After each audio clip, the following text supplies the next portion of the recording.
Terima kasih Anda masih bersama kami. Bagi Anda yang baru saja bergabung, kami hadirkan kembali 3 berita utama hari ini. Longsor mengakibatkan jalan penghubung Desa Laurakit dengan Desa Penen di Kabupaten Deli Serdang terputus.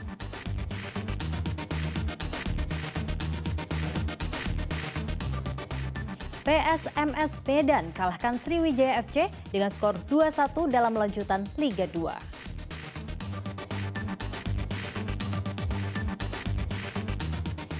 Kasus perkosaan dan pelecehan seorang anak 12 tahun di Kota Medan, belum satu pun tersangka ditetapkan oleh polisi.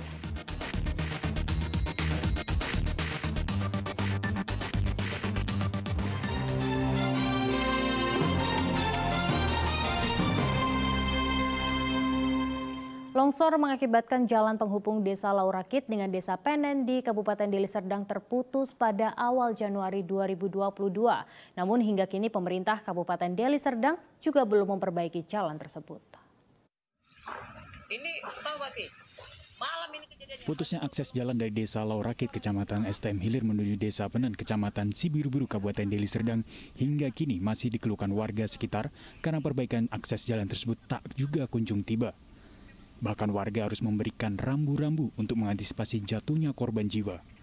Warga juga terpaksa merelakan lahan samping rumah mereka untuk dilalui kendaraan roda 4. Permohonan untuk dilakukan perbaikan jalan sudah dikirimkan warga ke tingkat desa, kecamatan sampai Kepala Dinas Pekerjaan Umum Kabupaten Deli Serdang. Namun rencana pembangunan yang dijanjikan pada Agustus 2022 tak juga kunjung datang.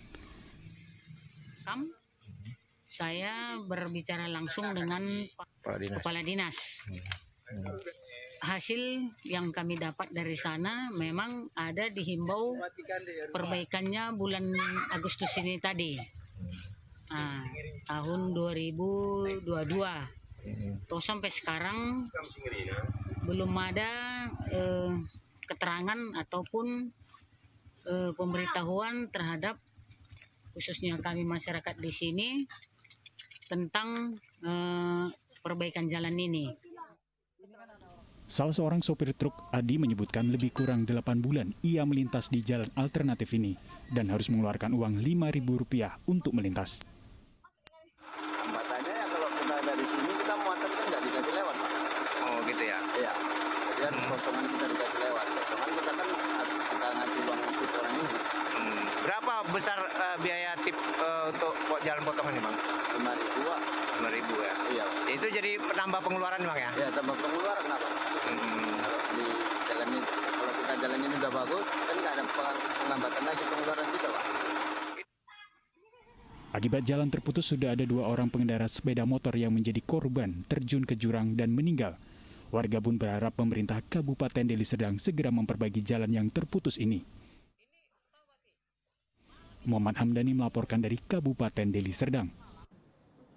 Masih ingatkah Anda dengan kasus perkosaan dan pelecehan seorang anak 12 tahun di Kota Medan? Tak hanya mengalami trauma, ia juga divonis positif mengidap HIV/AIDS. Namun hingga kini polisi belum menetapkan satu pun tersangka. Usianya masih 12 tahun, namun dunia telah begitu keras padanya. J mengalami pelecehan seksual pertama kali di usia 7 tahun oleh pacar ibu kandungnya. Sepeninggal sang ibu, J dirawat keluarga ayahnya. Alih-alih dicurahi kasih sayang, J kembali menjadi korban pencabulan adik sang nenek. J berpindah dan tinggal bersama keluarga lainnya. Di sana ia diasuh oleh A, yang diduga adalah mucikari. Perlakuan kasar dan kekerasan seksual menjadi makanan sehari-hari. J dijual kepada pria hidung belang. Akibat kekerasan dan pelecehan yang bertubi-tubi, korban kini terbaring di ranjang rumah sakit setelah didiagnosis positif HIV/AIDS. Kasus ini telah dilaporkan ke polisi sejak Agustus lalu, dan ini kata polisi minggu lalu.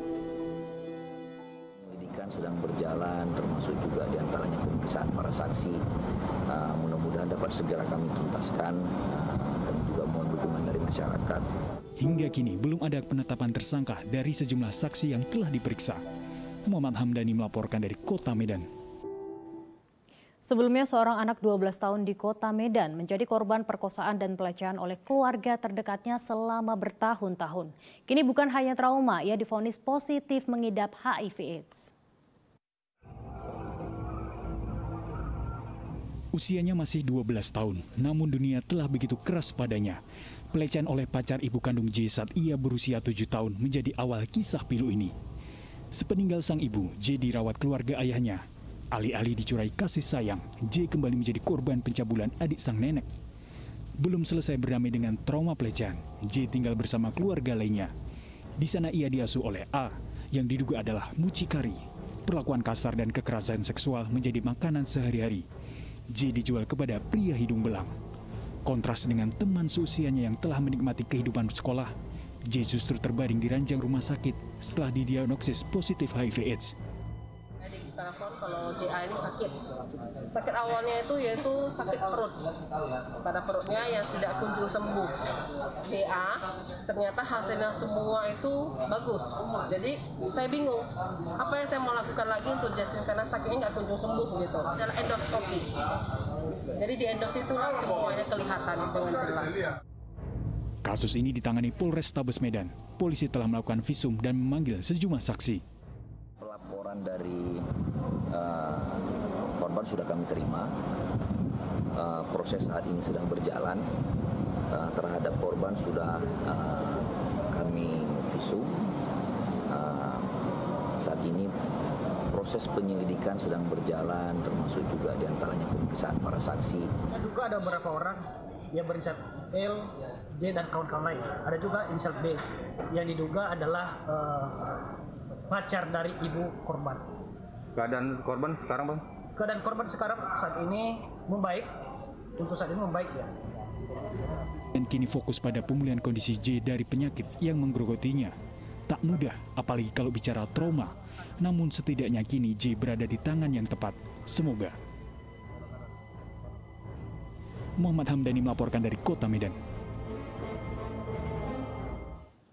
Kita beralih ke informasi lainnya, salah satu kerajinan anyaman tradisional dari Kabupaten Serdang Bedagai adalah purun. Tanaman rawa ini bisa menjadi kerajinan tangan yang bermanfaat seperti tikar, tas, hingga topi. Omsetnya pun menjanjikan. Tumbuh liar di dekat rawa, purun menjadi tanaman yang bermanfaat di Desa Cinta Air, Kabupaten Serdang Bedagai. Di sini seorang perempuan berdarah Mandailing mengembangkan kerajinan dari purun. Rahmayati melihat tumbuhan ini memiliki potensi besar selain diolah menjadi tikar. Meski tak memiliki bakat seni yang tinggi, ia mencoba membuat purun menjadi berbagai seni anyam, mulai dari tas, topi, dan vas bunga. Tak mau sukses sendiri, Rahmayati juga mengajak perempuan-perempuan lain di desanya untuk mengembangkan usaha anyam purun. Saya punya ide, haruslah kita bina sumber daya manusia di desa ini untuk menambah perekonomian keluarga kan. Mana-mana yang dimana sumber daya manusianya itu kan ada yang pengangguran, itu saya bina dengan mengajar lah, siapa yang kepingin belajar silahkan datang ke rumah. Pembuatan anyam purun diawali dengan menjemur purun hingga kering lalu dibersihkan. Setelah itu purun digiling hingga pipih. Barulah purun dianyam berbagai bentuk. Suci Ramadhani, salah satu penganyam purun, mengaku kerajinan ini memiliki tingkat kesulitannya sendiri. Untuk membentuk pola topi itu tersendiri ada cara khususnya. Setiap untuk pembuatan topi berbeda, untuk membuat tas juga berbeda. Jadi tingkat kesulitannya itu tergantung produknya masing-masing. Untuk membuat satu produk anyam purun memakan waktu 2 hingga 4 hari. Harganya juga beragam, mulai dari puluhan ribu rupiah hingga ratusan ribu rupiah tergantung motif dan besarnya anyaman. Karena purun adalah tanaman tahan air, membuat kerajinan ini bisa bertahan lebih dari 5 tahun dan bisa dipakai berulang. Selain itu, produk ini juga ramah lingkungan. Muhammad Hamdani melaporkan dari Kabupaten Serdang Bedagai. Ya, kerajinan purun tadi sekaligus mengakhiri berita Medan hari ini. Saya Dana Paramita berterima kasih atas perhatian dan kebersamaan Anda. Selamat beraktivitas dan sampai jumpa.